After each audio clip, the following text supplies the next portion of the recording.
What's going on, guys? It's Andrew of New Bark Gaming, and welcome back to some more Octopath Traveler. In the last episode, Tressa from a seaside town got inspired by a man with rather luscious blonde hair to join our merry band of misfits on their journeys and quests, and decided that she needed to make a name for herself as a merchant on her own and leave her hometown.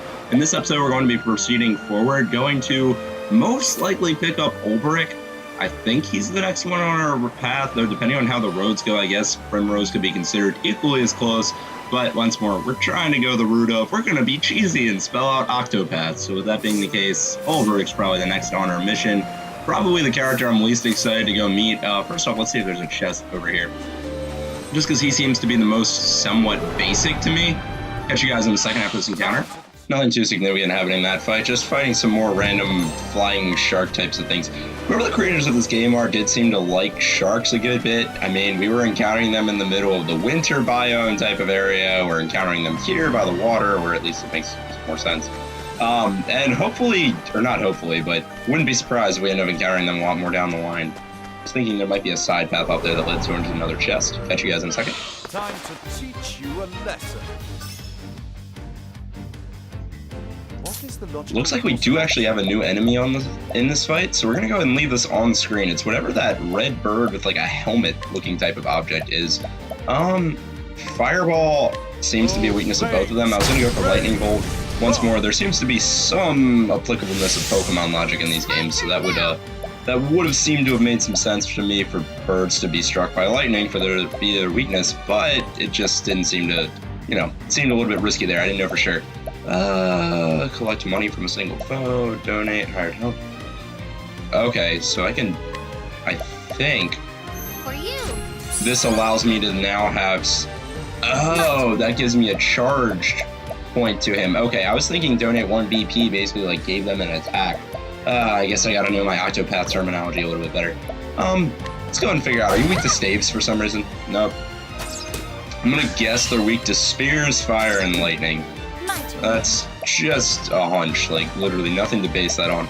Let's try Luminescence just because it does a lot of damage since Ophelia's far more powerful than the rest of our party here. Now we also did enhance Cyrus a good bit thanks to the aid of Tressa donating 1 battle point to him. And now we're in pretty good shape. So as of right now, Cyrus is definitely serving as our DPS. Tressa is sort of like part damage, part mixed support and trolling, given how she steals from enemies, can call for backup, etc. And also now can donate battle points. And then Ophelia obviously is our cleric, so she can do some damage, but mainly is there to heal. North Cobblestone Gap. So we are entering a new area. This ought to show us if sharks continue to be a recurring theme. Ooh, keeping the pirate stuff. I love how Tressa just keeps randomly picking up money. Ooh, let's take in this music a second. Light Soulstone. Liking the sound of this. Okay, how do we get up? Maybe we don't. Okay. I was thinking there was a path and they wanted us to climb up that way on the hill, but I guess we go around instead. See, I keep thinking when we encounter a red chest, we're going to be seeing significant items, but so far in the chests in this world, I feel like we haven't seen anything too significant. Like, the most interesting items we've found are these various soul stones, which don't seem to be super powerful other than being, like, elemental grenades, for lack of a better term. Ooh, lots of, like, random banners hanging around. I guess this might be, like, supposed to be an abandoned battleground. And we've got a bunch of new enemies on screen here, so we'll go ahead and leave those up. Cyrus's skill coming in handy as usual, revealing stuff about our enemies. Okay, so dark magic, and I think those are supposed to be knives, not blades. Swords seem to have a slightly longer blade on them. We're gonna go with ice. See if Pokemon logic fails us. It does. So hoping maybe, we're in a rock type of area. Maybe they're ground types. Ice will do the trick. Not so much. The one's weak to dark magic, so I doubt they're weak to light magic as well. Let's try going for a staff on the armadillo. Nothing there. Okay. Maybe try giving trade winds a thing? Sure. Nope, nothing there. Okay, I'm going to assume we likely don't have anything that these guys are weak against. Alright, let's just go for Luminescence, see how much we can cause. Nothing there, definitely not weak to light magic now, so we can rule that out. It's like a drill peck type of thing.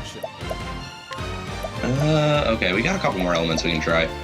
Might as well give fire a shot. What have we got to lose, right? Killed off the bird at least. Its health bar must not be too high. The armadillo is yet to attack, so I'm guessing its movement speed's pretty slow. You know what? We'll try and collect. See if... Okay, we can rob a bloody wild armadillo. That's pretty funny. And also Tressa says thank you as we steal from them. That's also pretty great. Try an arrow. Maybe it's supposed to be like hunting big game. Oh, so that's how they indicate. I don't think I realized before that they indicate criticals with the red text when they do the damage. I remember reading like back when we were first playing Ophelia, there were certain buffs we had to criticals, and I was like, well, wait a second, how do I even know when I've obtained a critical hit? Well, there we go. All right, let's go ahead and save up here. Gotta take advantage of every checkpoint possible, especially when dealing with some new enemies. Those ones, it seems like we won't be able to blow our way through quite as easily, but they don't seem to be major threats to us either, and we are rather over-leveled. I mean, Tressa, who's our weakest party member right now, I believe just leveled up to level 9, which is pretty cool. I was tempted to pick up a new ally before we went adventuring, but so far I feel like arrows have been a pretty great just weapon to have on hand. Healing Grape, nice item to get as always. Once more, even though the chests aren't super interesting so far, what I was starting to say before is I feel like the red chests should have, like, I don't know, gear or something you'd find. Maybe I'm too used to the Borderlands style of things. But instead, we keep just finding healing grapes, money, etc. They do seem to be better. We consistently get more money out of them. Oh, God. Who are you and what kind of awkward Splinter knockoff clones are you guys? Like, I thought I came in for Ninja Turtles, not this other crap.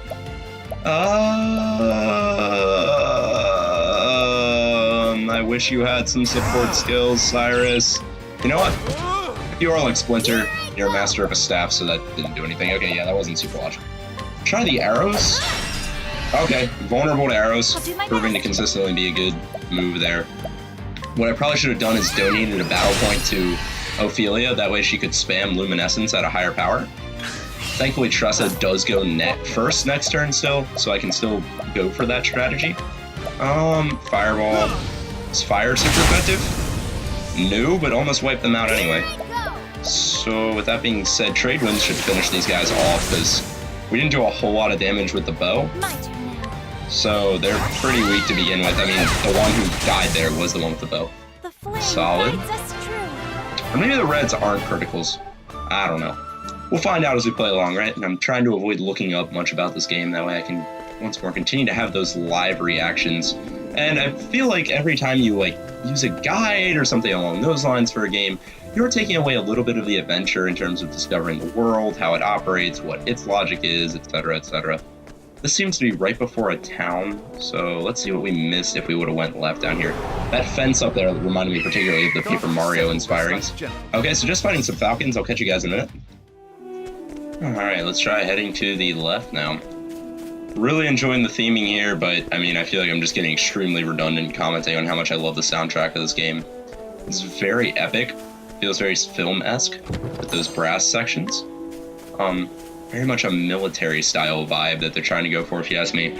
Like, in terms of theming and vibe that I get from it, it reminds me a good bit of like the Captain America movie themes, or like something you'd see in one of those Go Army commercials. Alright, let's go ahead and save again. One thing I will also give this game a lot of credit for is they give us a fair number of save points, which is good because I feel like if you do start to lose your momentum in this game, it can be pretty easy to start getting behind. With all the XP we've been getting up lately, I think I'm going to start running away from the random encounters. Now we're entering what appears like it should be a town based on the way it's titled in the load screen there. Every time... Okay, I'm curious. If I just keep alternating between load screens, will Tressa just keep picking up cash? Because that's what it seemed like so far. Nothing there. Let's see if we go back into the cobblestone area. A little play on words, cobblestone there. Okay, good. I was thinking for a minute there, if we just kept alternating between load screens, it was going to have Tressa do stuff for us every time. Ooh, what can we purchase off of you? Iron vest, dang, that's expensive, but it's good. Like, look at those kind of defensive components.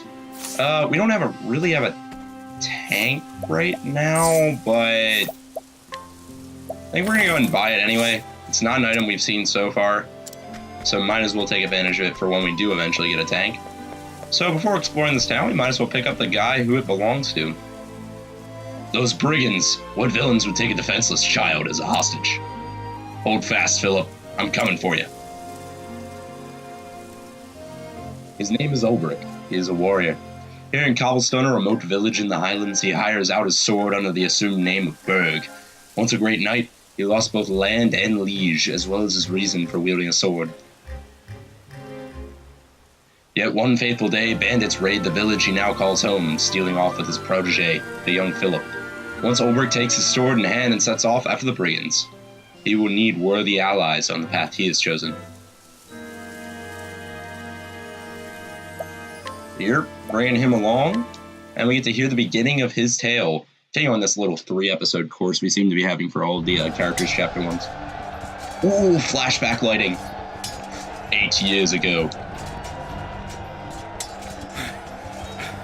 Hells! Is he man or beast? He's but one, yet fights like a score!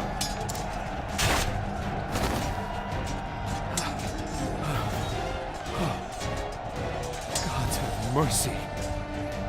That's the unbending blade of Hornburg!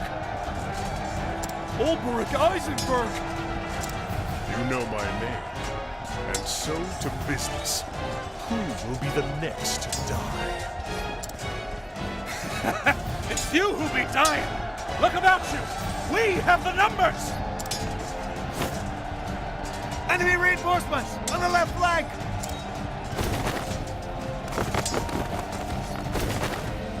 To Sir Ulbrich's side, men! The blackguards have had their way for long enough! Matters not. We're done here. Sound the retreat! Withdraw to the rallying point!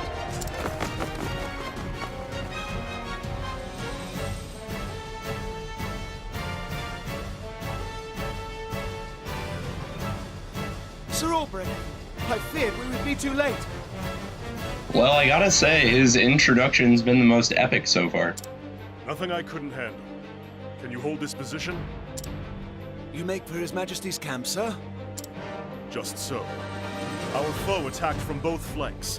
We have no orders from the crown. This concerns me. His Majesty is well guarded, sir. Sir Erhard is with him. I know this. There is no stronger knight in the realm. Other than yourself, of course, my lord. With Sir Erhard at his side, surely His Majesty is in no danger. Perhaps not, but we must be certain. I would know how the battle unfolds. Besides, word from the king always lifts the men's spirits. As you wish, sir. We will hold this ground. Be safe, and may the gods guide your blade. And yours, Sir Ulbrich.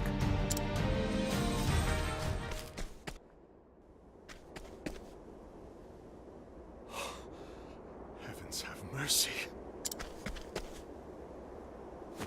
Guessing this was a flash forward.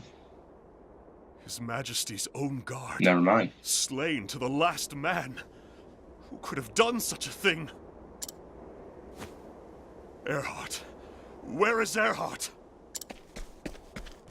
Ooh, do we have a traitor in our midst? So, it was you.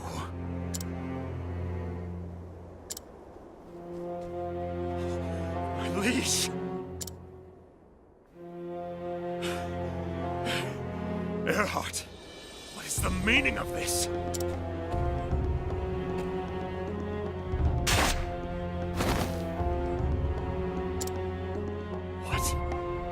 What have you done?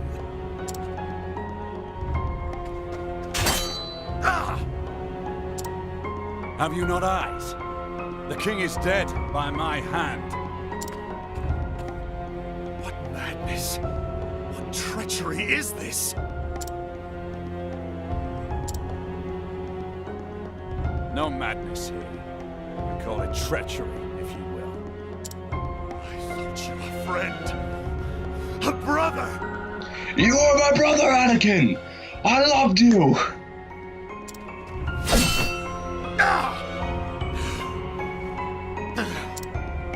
Brothers indeed. How many times did we cross swords like this in the practice yards? And how many times have I told you? I see your every move, your every strike before it falls. As I see yours. Ah, but you've not seen everything. I saved one trick for the day I knew would come.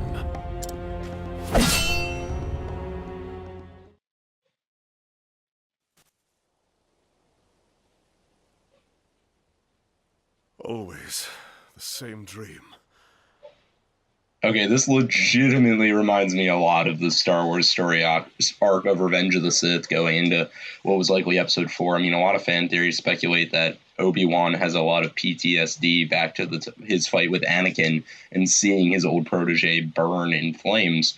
I don't know if that's exactly what Ulbricht's doing here, and I don't think it's necessarily a reference because, I mean, George Lucas, while I adore the Star Wars films, didn't exactly do things that were super innovative storytelling-wise in a lot of ways. He ran off of a lot of tropes, and then Star Wars is kind of the thing that helped made them famous, but they were classic aspects of a lot of older tales. So once more, I don't think he's necessarily taking stuff from Star Wars, but I do see some parallels.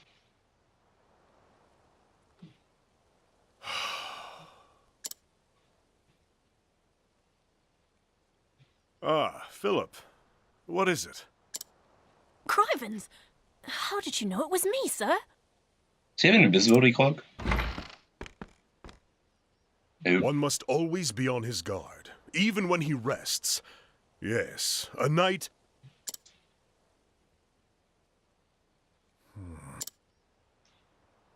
No, I am no knight. Just a man with a sword, and nothing more. If you say so, sir. But there's lots of men what carry swords that can't do half of what you do. Oh, I almost forgot, sir. The headman's looking for you. Says he wants a word. He didn't say about what. Tell him I'm on my way.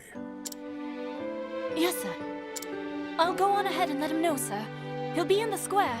You know the one.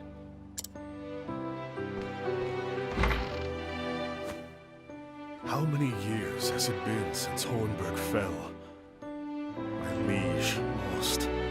My land in ruin. I wandered aimlessly. After a time, I came to this village. Here, I earn my keep as a hired sword, hiding behind another man's name, defending the villagers from bandit raids, teaching young men how to handle a blade. Not a glamorous life, but it puts food on my plate. A man like me knows only the battlefield, worth only as much as the blade at my side and the arm that swings it. When that blade fails to save my sworn liege, what does that make me? For years, I've asked myself that question. No answer still. At least, not one I like. One thing I do know is that I owe this village a debt I intend to repay. But that's enough brooding for one morning. The headman's waiting. So he feels almost a sense of survivor's guilt about the fact that his king died and he wasn't there to defend him and he's still standing. At least that's what I'm getting. Berg, sir! Ho there! I see. Good to hear it. Two of you today. Usually only one man does the rounds. Yes. Aye, sir. Headman thought it best. There's brigands in the hills of late. Poor merchant gutted for his coin purse just yesterday. It was a grisly sight, sir. Indeed.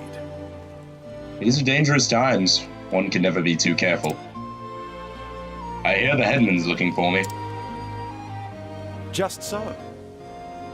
Ah, you mentioned that, sir. You should still be over in the square. Now if you'll excuse us, sir. Morning patrol resume rounds.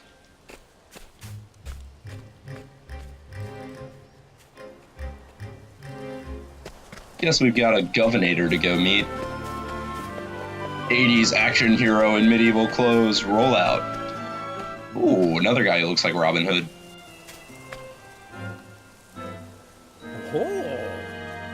Oh ho! Ah, Berg. There you are. He's trying to imitate his little voice actor thing. Good morning to you, sir. I see. Morning to you both. Philip said you wanted to speak to me. Ah. Yes, I'll get straight to the point. We've had reports of bandits in the hills. I see. I see you've doubled the patrols. Why, yes. Yes, I was also hoping to ask you for your aid. With bandits lurking, the villagers daren't to venture into the hills. We cannot check the traps, nor collect firewood. It's quite the predicament, to say the least. Leave it to me. Where can I find these thieves? As for the precise location of their den, I fear I cannot say. I sent some of the men out searching, but... Berg, sir. In the meantime, could you put the militia through their drills? Our men are keen, but they don't know a pommel from a pike, if you get my meaning. As you wish. Consider it done. Beg pardon?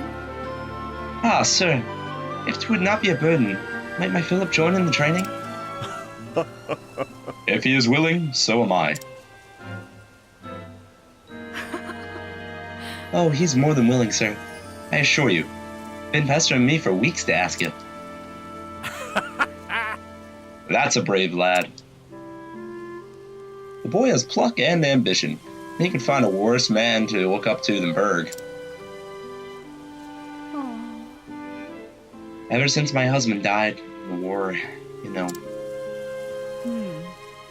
It's just, the boy's getting to that age when he needs a father.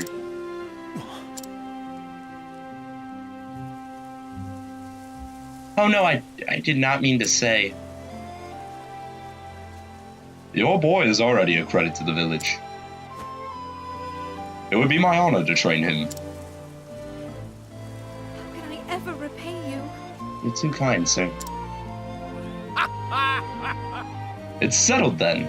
Train the lad well and see that he does his mother proud. I see. I will.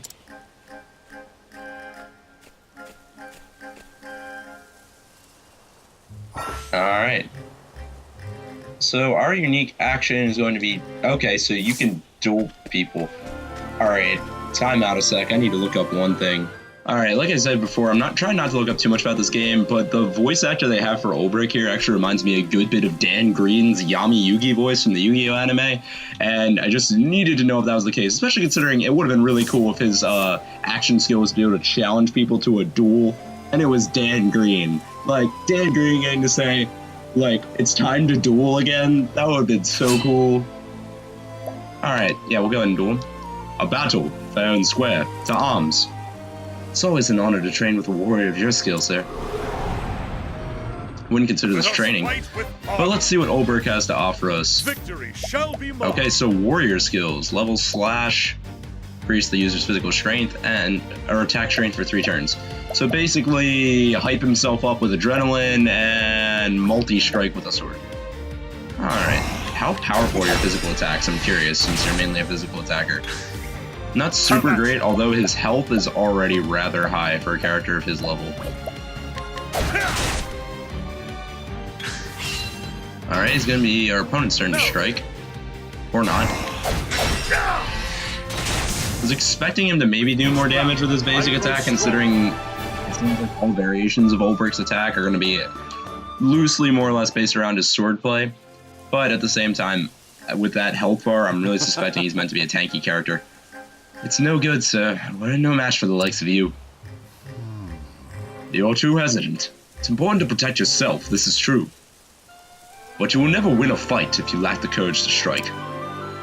And I'm a poet and didn't know it. If you say so, sir.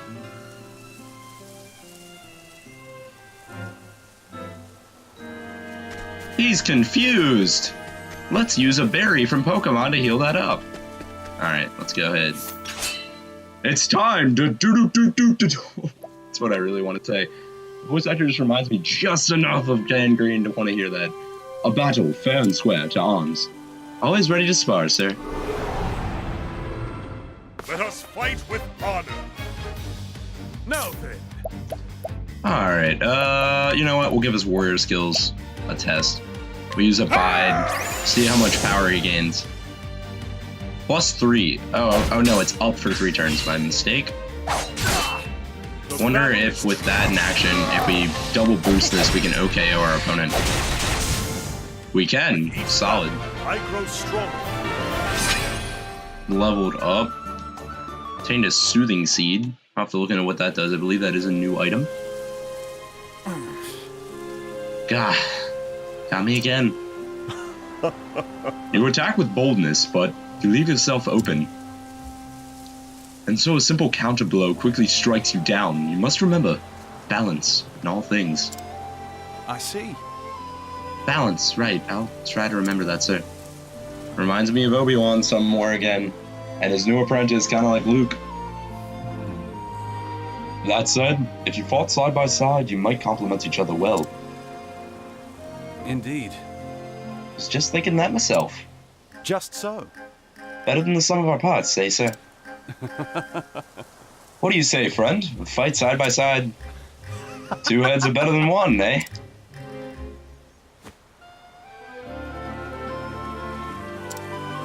What's this? Something the matter, sir? What? No, sorry, it's a fine idea. Train together and you will be capable soldiers one day. Wonder if he's reminiscing on the fact that he and the other knight, whose name I'm already blanking on, used to fight similarly to those two and watch one another's backs. Yes. And that's why he paused. I thank you. 2 of us will go on to patrol then. By your leave. I see. Yes, good, if you would. Sir, me next, please. It's a wee bit dangerous. No. You're not ready yet. You need to work on your form. Hey, come on! Aww. Do the drills as I showed you, and you'll be sparring soon enough. You have talent, lad. I do? I do? I see. Not many boys your age take to the sword so quickly, and I've trained my share. Crivens! Thank you, sir. My father, he's, you know, gone, sir. Died in the war. So I've heard. Mother's looked after me ever since, all on her own, sir. But soon I'll be a man grown, and it'll be my turn to take care of her. How generous of this guy. She is the lucky woman to have a son so brave. Hey, thanks. So you see why I've got to get stronger, sir. I have to protect me mother. Everyone in the village. After all she's done for me, I owe her that much. I too once had someone to protect. Sir?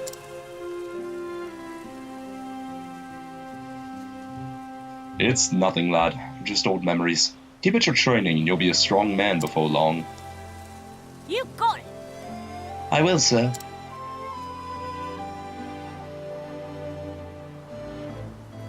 Mayhap I should make a round of the village.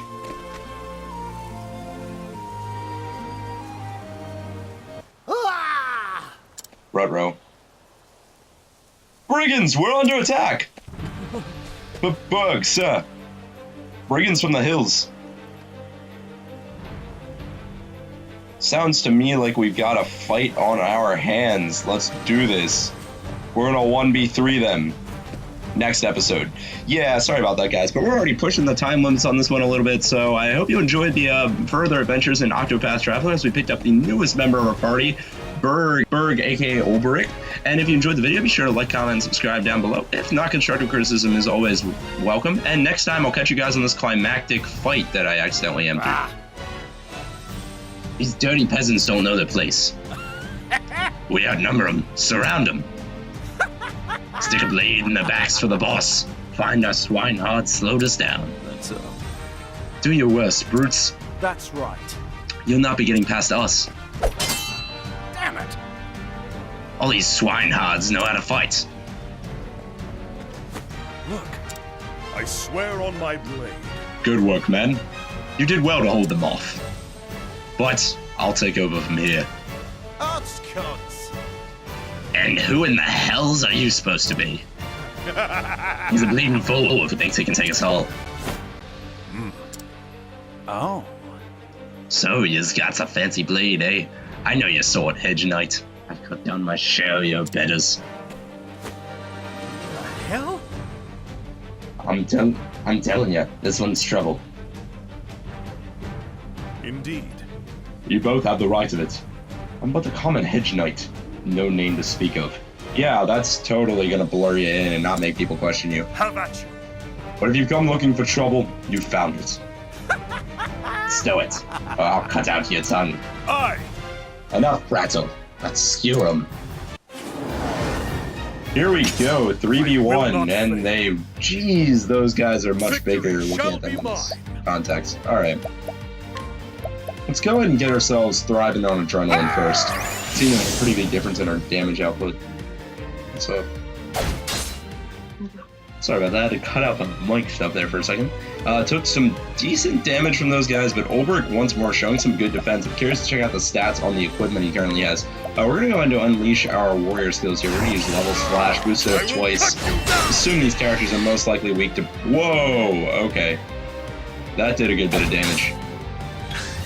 Was not expecting that 200 crank. I was also thinking it was going to be like a double slash since we did the boost. And this guy's broken now. You can assume that was the boss man we had, considering the red hairline's up, extra shielding, etc., etc. Victory shall be mine. Alright, let's give this another level slash, and that might actually polish them off. The boss man's actually the first one to go down. I suppose he did take on the most damage. We'll use that one more time, and that should definitely finish it. Solid. With each battle, So does he just move so quickly and outpace them, or does he literally, like, use magic to extend the length of his sword majorly and just swipe him in one full slash? So the animation would kind of imply the second, even though it doesn't make a lot of sense. You can handle a blade, aye, but this ain't the end of it. That's right. When the boss hears about this, you're a dead man, you hear? We'll see about that, won't we? Help! My boy! Hey, come on! Let me go, you ugly... Hmm?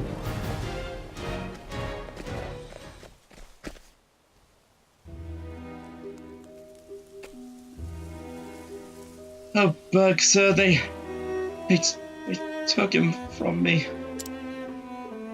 My poor Philip was trying to protect me, but those animals... Damn it all. Forgive me, sir, there were so many of them. Doesn't matter now, we have to save the lad. Let me see. We know where they are now, holed up in a cave deep in the mountains. Indeed. And let's go. Gods only know what they'll do to him. Wait. What? But sir, we have to do something. They might kill the boy. no. If you leave now, who will protect the village when the thieves return? No. You will be playing right into their hands. Uh-oh. Gods of mercy, is there nothing we can do? I see. I'll go after the boy. Alone, but sir, even you... You stay and guard the village. At least until you're sure they're not coming back. Oh, Chief? Forgive me. You are the boys. Our only hope. Can you do this, Berg? As you wish. Consider it done. oh, heavens. Please, sir, bring him back safe. I swear on my blade. You have my word.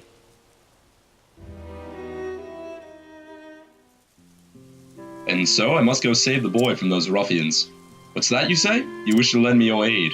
You seem like you could hold your own on the battlefield. It would be my honor to call you a comrade. Philip has been taken to the brigand's den north of the village. We must make haste. Ulberich joined the party, so with that being the case, we have our first official tank in the party. Berg, sir. Brigands are holed up in yonder cave. It's surely the most dangerous, sir. Best prepare yourself well before setting out. Alright, so our save point's gonna be back here. So with that being said, we recruited Berg as the newest member of our party. We got introduced to his story, which is very reminiscent of what I imagine Obi-Wan's story was kind of like, at least the initial sparks of it, right after the Revenge of the Sith in Star Wars, for those of you familiar with that. And our party's 5, the square dance is getting bigger. So with all that being said, if you guys enjoyed the video, be sure to comment, comment, and subscribe down below. If not, constructive criticism is always going to be welcome. And I'll catch you guys next time on more Octopath Traveler, where the journey will continue, and we'll go try and save that young lad that got kidnapped in a very unfortunate set of circumstances.